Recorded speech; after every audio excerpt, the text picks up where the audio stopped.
धन्यवाद, धन्यवाद, धन्यवाद देते हैं पिता परमेश्वर। आपकी महिमा करते हैं जो प्रभु जी, आपकी स्तुति करते हैं पिता परमेश्वर कि आपने इस सुंदर वचन के साथ प्रभु जी आज मुझे बोलने का अवसर दिया प्रभु जी।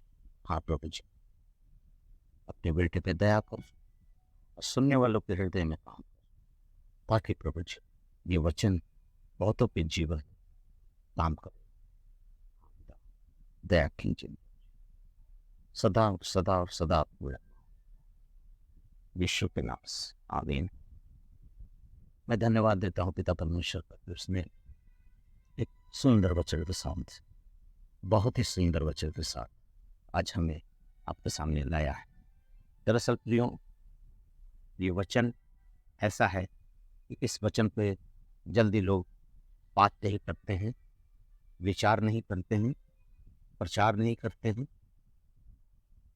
जो आज हमारे मसीह समाज के लिए बहुत ही अत्यंत ही आवश्यक, या हम यूं कह लें कि आज ये पूरे मानव जाति के लिए बहुत ही जरूरी है कि हम वचन से, बाइबल से ये देख सके, जान सके कि आज हम इस दौर में अपने जीवन को लेकर जा रहे हैं। प्रियो, आज का जो हमारा विषय है वो विषय है, क्या हम लिविंग रिलेशनशिप में रह सकते हैं? अर्थात मैं इसे और सीधी भाषा में कर दूं, क्या हम बिना शादी के पति पत्नी की तरह जीवन व्यतीत कर सकते हैं? दरअसल लिविंग रिलेशनशिप वो रिलेशनशिप होती है जिसमें पुरुष और स्त्री बिना विवाह किए, बिना किसी रोक टोक के पति पत्नी के समान एक दूसरे के साथ रहते हैं। लिविंग रिलेशनशिप का अवधारणा विवाह से बिल्कुल भिन्न है। विवाह संपूर्ण जीवन का एक वचनबद्धता है, जबकि लिविंग रिलेशनशिप दो व्यक्तियों अर्थात पुरुष और स्त्रियों द्वारा खुद की जिम्मेदारियों से भागने के लिए और पारंपरिक रूप से अपना खुद का चुनाव कर कर एक वचनबद्धता है, जहां पर एक पुरुष और एक स्त्री आपस में ये कॉन्ट्रैक्ट बनाकर रखते हैं कि हम एक साथ रहेंगे। उसमें बहुत सी सिस्टम हैं, बहुत से टॉपिक्स हैं, बहुत से कारण हो सकते हैं, बहुत से रिलेशनशिप से पहले बहुत से उनके बीच का आपसी एग्रीमेंट भी हो सकता है। अधिकांश व्यक्ति जो लिविंग रिलेशनशिप में रहते हैं, उनका एकमात्र उद्देश्य ये होता है कि हम जीवन के सारे मजे ले लें, सारे सुख सुविधा ले लें, चाहे वो शारीरिक हो, चाहे वो सामाजिक या किसी भी रूप में हो, हम सारी सुविधाएं, सारे मजे लें। और ऐसे व्यक्ति उन जिम्मेदारियों को निभाने से डरते हैं जो विवाह के पश्चात आती है। हाँ प्रियो, लिविंग रिलेशनशिप का स्पष्ट अर्थ यह है कि सामाजिक, नैतिक और दरार दो व्यक्तियों के बीच की जो दीवार है, अर्थात जो दरार होती है, पारिवारिक मूल्यों के का जो पतन होता है, उन सब के चलते कुछ लोग आज इस जिम्मेदारी को उठाना नहीं चाहते। कुछ लोगों का तो यहां तक कहना है कि ये लिविंग रिलेशनशिप, बुरा मत मानिएगा, मैं बहुत कड़े शब्दों में बोल रहा हूं, लिविंग रिलेशनशिप जो है एक प्रकार की वेश्यावृत्ति है। हाँ प्लीज, वेश्यावृत्ति को मैं इसलिए उल्लेख कर रहा हूं कि जिससे परमेश्वर ने जोड़ा, वचन कहता है जिससे परमेश्वर ने जोड़ा उससे मनुष्य अलग ना करे। अर्थात उन दोनों के बीच की जो संगति है, उन दोनों का जो एग्रीमेंट है, उन दोनों के बीच की जो अंडरस्टैंडिंग है, वो सिर्फ उन दोनों के ही बीच की बात है। इसमें परमेश्वर का कोई हस्तक्षेप नहीं होता। परमेश्वर ऐसे रिलेशनशिप को, ऐसी संगति को कभी तवज्जो नहीं देता। और विशेष करके मैं मसीहों की बात करता हूँ। मसीहों के द्वारा यह जान लेना अत्यंत आवश्यक है कि ऐसी कठिन परिस्थितियों में निपटने के लिए बाइबल क्या निर्देश प्रदान करती है। हाँ प्रिय, आज बहुत से जवान बहुत से लड़के लड़कियां अपने जीवन को बाइबल की गहराइयों से, बाइबल की बातों को नहीं जानने की वजह से आज अपना जीवन नरक बना खा पिए। प्रभु की वाणी के विषय में अत्यंत ही स्पष्ट रूप से कहा गया है। पहला कुरिन्थियों उसका 7 अध्याय उसका 2 पद कुछ इस प्रकार से कहता है, व्यभिचार के डर से हर एक पुरुष की पत्नी और हर एक स्त्री का पति। हाँ प्रिय, व्यभिचार के डर से, अगर आज आप व्यभिचार के डर में हैं, अगर आप अपने पर संयम नहीं रख सकते हैं, तो इससे बेहतर है कि आप विवाह कर लें। बाइबल में बिना विवाह के एक साथ रहने की कड़ी आलोचना की गई है। दरअसल लिविंग रिलेशनशिप 2 प्रकार की मानी जाती है। एक वह जिसमें यौन संबंध संबंधित होता है, और दूसरी वो जिसमें यौन संबंधित नहीं होता है। वो सिर्फ हमें पाप से बचाने के लिए हमें 2 व्यक्तियों के बीच के अंडरस्टैंडिंग को, अर्थात ऐसे व्यवहार को जिसमें आपका यौन संबंध नहीं होता है। हाँ प्रिय, लेकिन आज जहां भी 2 लोग एक साथ रहेंगे, एक बिस्तर पर रहेंगे, वहां पर इन बातों का होना या व्यभिचार का होना लाजमी है। क्या ऐसा हो सकता है कि आग के पास मोम रखा जाए और मोम गले न? हाँ, विवाह के बाहर बनाए गए सारे सिद्धांतों को परमेश्वर खड़े तौर से रिजेक्ट करता है। अर्थात व्यभिचार के बगैर हमारा जीवन व्यतीत होना अत्यंत ही लाभदायक है। अगर किसी को अपने ऊपर संयम ना हो, तो मैं फिर से कहता हूं, उन्हें विवाह कर लेना उचित है। बाइबल बहुत से ऐसे पद मैं आपको दे रहा हूं, जो उसको आप लिख सकते हैं तो लिख लीजिए। बहुत से ऐसे पद हैं जहां पर पाप को, व्यभिचार को प्रभु दर्शाता है। प्रेरितों के काम 15 का 20, रोमियो 1 का 29, पहला कुरिन्थियों 5 का 1, 6 का 13 और 18, 7 का 2, 10 का 8, दूसरा कुरिन्थियों 12 का 21, गलातियों 5 का 19, इफिसियों 5 का 3, कुलूसियों 3 का 5, पहला थिस्सलुनीकियों 4 का 3 और यहूदा की पुस्तक जिसमें एक ही अध्याय है उसका 7वां पद। हाँ, इन वचनों को आप पढ़िए, इन वचनों को मनन कीजिए और इसमें देखिए कि परमेश्वर ने हम मनुष्य को व्यभिचार से के पाप से बचने के लिए क्या कहा है। कुछ लोग लिविंग रिलेशनशिप को न्याय संगत ठहराते, तर्क देते हैं कि वो सिर्फ एक साथ रहने के लिए है, परंतु इसके मध्य ऐसा कोई संबंध नहीं जो उन पर दोष लगाया जा सके। ये सरासर बेबुनियादी और बेतुकी बातें। यदि इस तर्क को मान भी लिया जाए तो समाज ये कभी मानने को तैयार नहीं होगा कि जहां एक पुरुष और एक स्त्री रहे या एक घर में रहे, वहां पर व्यभिचार होगी दे सकते। हाँ प्रिय, नौजवान युवक युवतियां विवाह करना चाहते हैं, पर जो जातीय भेदभाव के कारण उन्हें विवाह नहीं करने दिया जाता, तभी ये लोग एक मत बनाकर आपसी अंडरस्टैंडिंग में ये कदम उठाते। हाँ फिर मैं आपको साफ तौर से कह देता हूं, लिविंग रिलेशनशिप की ओर कदम बढ़ाने से अच्छा है कि आप विवाह करें। यदि आज भी भारत जाति भेदभाव के प्रति नहीं चेता, तो लिविंग रिलेशनशिप में अधिक लोगों को जाना पड़ता है या लोग जा सकते हैं। दूसरी ओर बाइबल ने व्यभिचार को अत्यधिक निंदनीय एवं दंडनीय माना गया है। और उसने स्पष्टता से कहा है कि रोमियो पुस्तक उसका 8 में लिखता है, जो शरीर की दशा में है वे परमेश्वर को प्रसन्न नहीं कर सकते।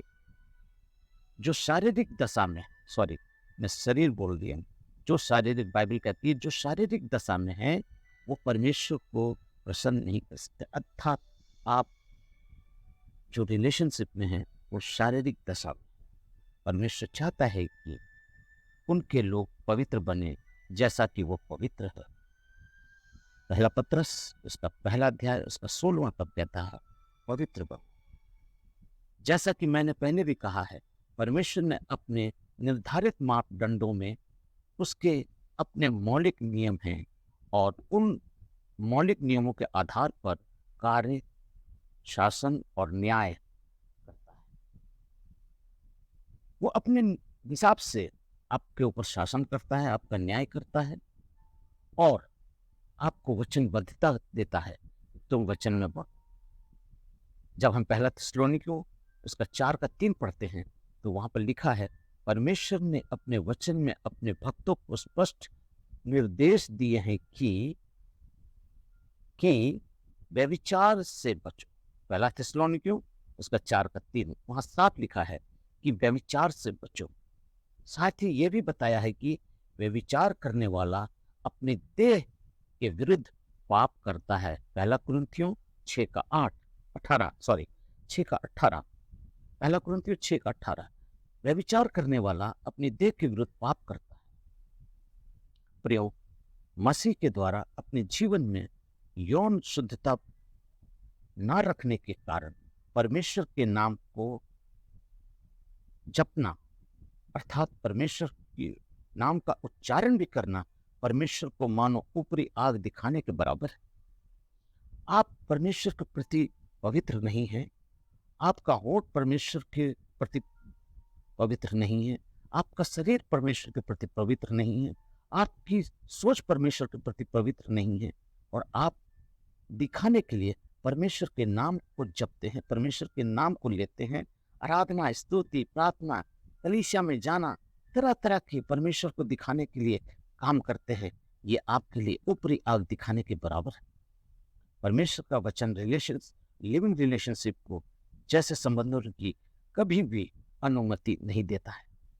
बाइबल स्पष्ट रूप से कहती है, विवाह वो संस्था है जिससे स्वयं परमेश्वर ने स्थापित किया।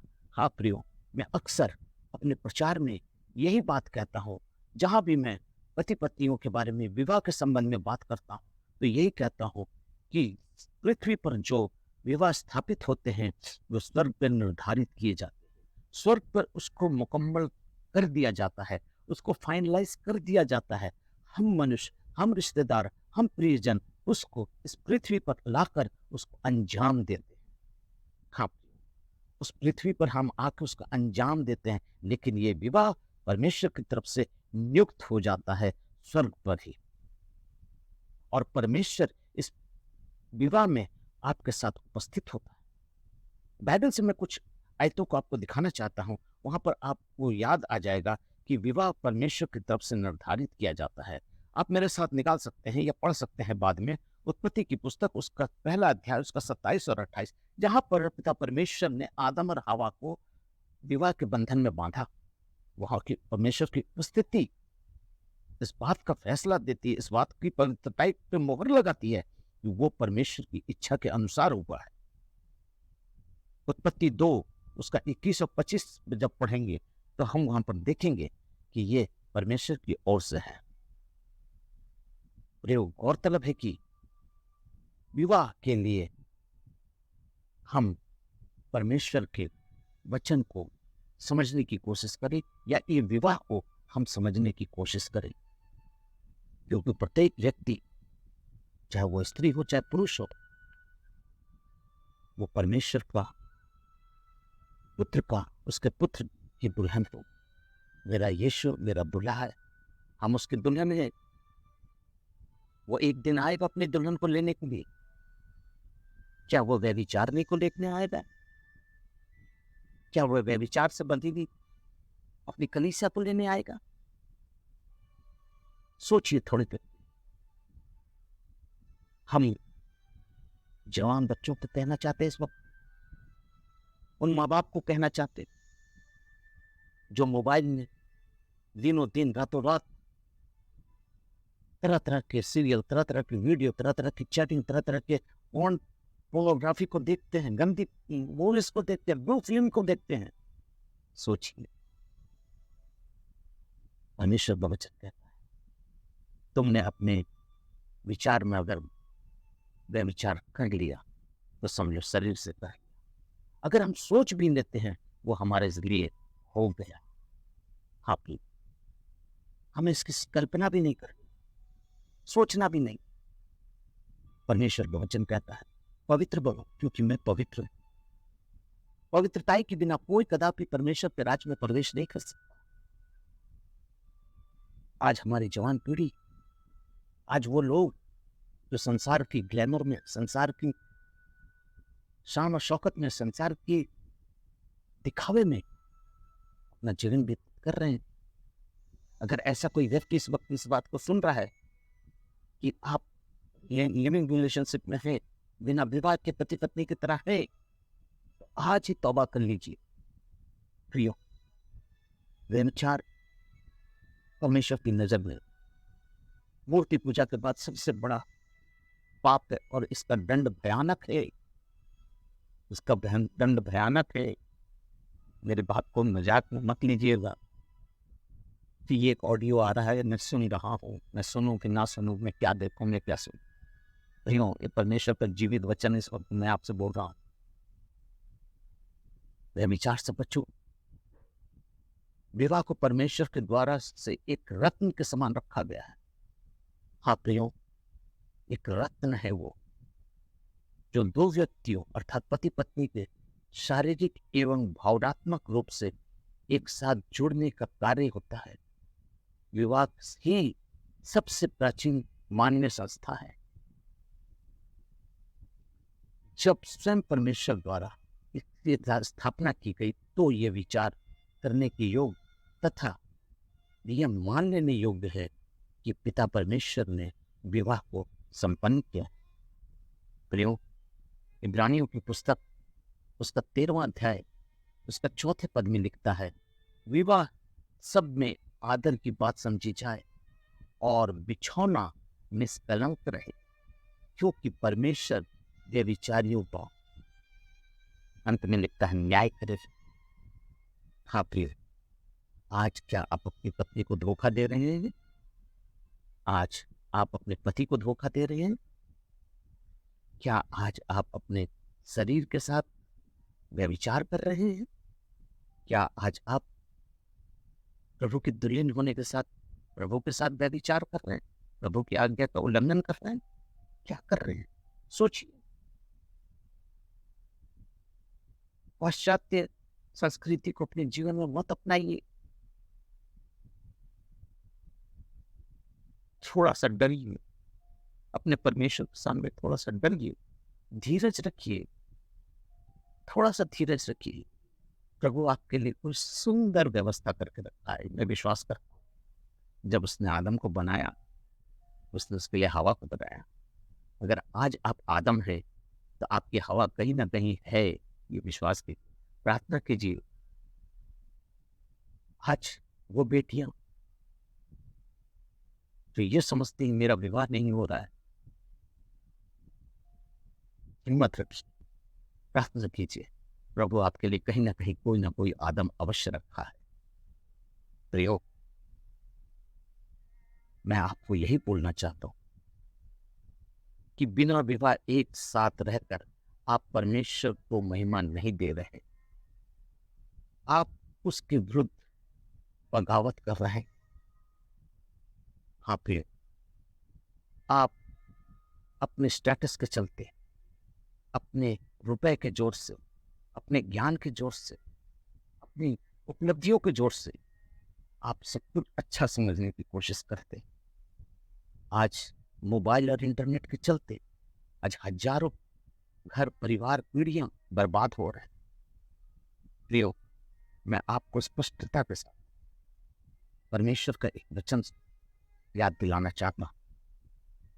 यशाया की पुस्तक उसका 24 अध्याय उसका 5 पद, परमेश्वर स्पष्टता से कहता है, उन्हें व्यवस्था का उल्लंघन किया, उन्होंने व्यवस्था का उल्लंघन किया और विधि को पलट डाला और सनातन वाचा को तोड़ दिया।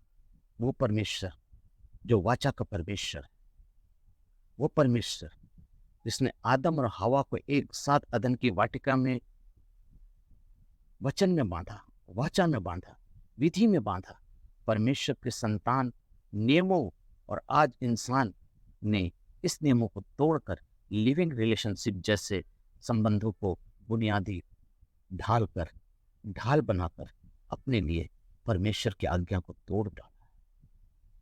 परमेश्वर द्वारा यौन संबंध केवल विवाह के दायरे में ही पवित्र ठहराया गया है। बाइबल स्पष्टता से कहती है, लिविंग रिलेशनशिप जैसे संबंधों का परमेश्वर को मूल योजना में कोई स्थान नहीं है। अगर आप परमेश्वर के साथ उसकी मूल योजनाओं में हैं, उसके एक प्लान के अंतर्गत है, तो इसमें आपका लिविंग रिलेशनशिप में अगर आप हैं तो ये आपके ऊपर बहुत बड़ा दंड है। क्यों? थोड़ा ऑडियो मेरा लंबा हो रहा है, क्या करें, परमेश्वर का आत्मा बात कर रहा है इस वक्त, इसलिए मैं आपसे बात कर रहा हूँ। मैं आपको कुछ रेफरेंस दे रहा हूँ, पढ़ लीजिएगा। मलाकी की पुस्तक उसका 2 अध्याय उसका 15वां पद पढ़ लीजिएगा। इन लिविंग रिलेशनशिप जैसे संबंधों को बाइबल घोर व्यभिचार की श्रेणी में रखता है तथा स्पष्टता से कहता है कि व्यभिचार परमेश्वर के राज्य में वारिस नहीं होंगे। व्यभिचारी परमेश्वर के राज्य में वारिस नहीं होंगे। आप सोच लीजिए कि अगर आप व्यभिचार करते हैं, आप स्वर्ग राज आपका नहीं है। ये झूठी तसल्ली, झूठा ढोंग मत करिए कि मैं परमेश्वर के राज्य में जाऊंगा। नहीं जाएंगे आप। मैं बोलता हूं आप नहीं जाएंगे। परमेश्वर वचन कहता है कि आप नहीं जाएंगे। पहला कुरिन्थियों 6:9-10 पढ़िए, प्रकाशित वाक्य 21:8 पढ़िए। वहां पर जो दंड है उसमें व्यभिचारियों का भी दंड है। वो आग और गंधक की झील है। वो अंतिम न्याय है जहां पर प्रभु आपका न्याय करेगा। प्रकाशित वाक्य 22 उसका 15वां पद पढ़िए, वचन पढ़िए, देखिए वहां पर परमेश्वर ने इस गैर संबंध रिश्तों को, व्यभिचार के रिश्तों को, लिविंग रिलेशनशिप को किस तरह से गलत बताया है। जो मसीह युवक युवतियां लिविंग रिलेशनशिप में रहते हैं, उन्हें परमेश्वर का वचन स्पष्ट चेतावनी देता है कि आज वे अपनी मनमानी करके परमेश्वर के वचन को तुच्छ जानते हैं, परंतु यह याद रखिए कि इन सब बातों के विषय में एक दिन परमेश्वर आपका न्याय करेगा। हाँ प्रियो, न्याय करेगा। आप सबोपदेशक 11 उसका 9वां पद पढ़ लीजिए।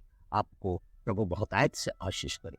प्रियो, मैं आपके लिए इस वक्त प्रार्थना करना चाहता हूँ कि प्रभु जिसने भी ये वचन सुना, अगर वो इस कैटेगरी में है, इस प्रकार के रिलेशनशिप में है, जिन्होंने अपने जीवन को व्यभिचार के अंदर ढाल रखा है, प्रभु जी, प्रभु तो उन पर दया कर। Yes dad, right now in the name of Jesus, इसी वक्त प्रभु जी तू आशीष कर। इसी वक्त प्रभु जी उसके सारे बंधनों को तोड़ दे।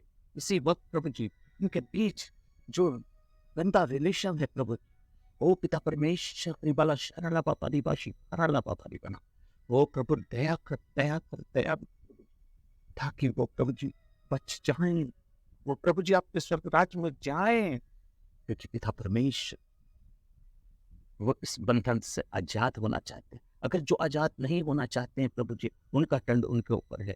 प्रभु जी तो सबका न्याय करेगा, लेकिन मैं विनती करता हूँ जो आजाद होना चाहते हैं, अंगीकार करते हैं प्रभु जी, right now in the name of Jesus, इसी वक्त प्रभु जी उनके सारे बंधनों को तोड़ दे, उनकी मनों की लालसा अभिलाषा को खत्म कर दे, सारे व्यभिचार की आत्मा को खत्म कर दे, सारे लिविंग रिलेशनशिप को खत्म कर दे प्रभु जी, और उन्हें विवाह के एक पवित्र बंधन में बांध, जहाँ पर प्रभु जी आपकी महिमा होने पाए, आपके स्वर्ग राज्य का राज्य विस्तार होने पाए, कलीसिया बनने पाए। आशीष दया आदर और महिमा आपको देते हैं। हर एक बातों पर आपको चढ़ यीशु को नाम से मांगते, दया से सुंदर आमीन।